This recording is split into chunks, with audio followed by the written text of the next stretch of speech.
Salut à tous, c'est Ardouarf, on se retrouve pour une nouvelle vidéo. Aujourd'hui, je vais vous présenter une config gamer pour un budget de 600 €. Alors, directement pour le processeur, j'ai pris un AMD Ryzen 3 1200 à 3,1 GHz. J'ai pris un quad-core 413 qui sera suffisant pour le gaming et qui sera refroidi avec le 24 de base qui est inclus avec le processeur. Ensuite, pour la carte mère, j'ai pris la MSI X370 Gaming Plus. C'est un socket AM4 et un chipset X370 qui sera largement suffisant pour le processeur que j'ai pris. Vous avez des ports M.2 et tout ce qu'il faut, 4 slots pour les barrettes, donc franchement ce sera nickel pour faire des évolutions dans le futur. Ensuite, pour la RAM, j'ai pris de la DDR4 HyperX Fury. J'ai pris 2x4 Go 2400 MHz cast 15.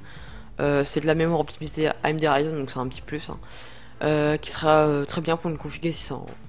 Pour la carte graphique, j'ai pris la Gigabyte GeForce GTX 1050 Ti OC, la version 4 Go bien sûr. C'est une version très bien, elle a 2 ventilos, elle est overclockée d'usine, donc elle sera nickel pour une config, pour cette config. Ensuite, j'ai réussi à mettre un petit SSD de 120 Go, lecture 520 MO par seconde, écriture 500 MO par seconde, ça sera nickel, aucun problème. Ensuite, j'ai pris bien sûr le Seagate Barracuda 1TB pour du gros stockage, donc 1TB sera largement suffisant, 7200 tours par minute, classique. Ensuite, pour le boîtier, ce sera votre choix, mais pour ma part, pour ce budget, j'ai pris le Corning Stronghold. C'est un boîtier entrée de gamme qui est très bien, qui a même un cache à lit qui est très sobre et qui a une vitre en verre trempé, ce qui est très bien pour seulement 37 €. Ensuite, pour l'alimentation, j'ai pris la Cooler Master K450, qui sera suffisant pour alimenter toute la config, et vous pourrez même, je pense, évoluer légèrement sur certains composants.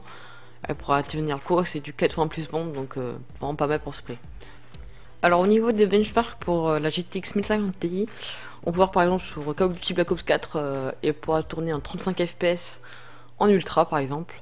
Sur Assassin's Creed Odyssey, elle pourra tourner par exemple en medium à 41 FPS, en high en 30 FPS, donc ça reste raisonnable pour une config à ce prix là. Et par exemple pour Forza Horizon 4, on pourra tourner par exemple en height en 55 FPS environ, ce qui est franchement très bien pour une carte graphique qui est quand même assez bas de gamme.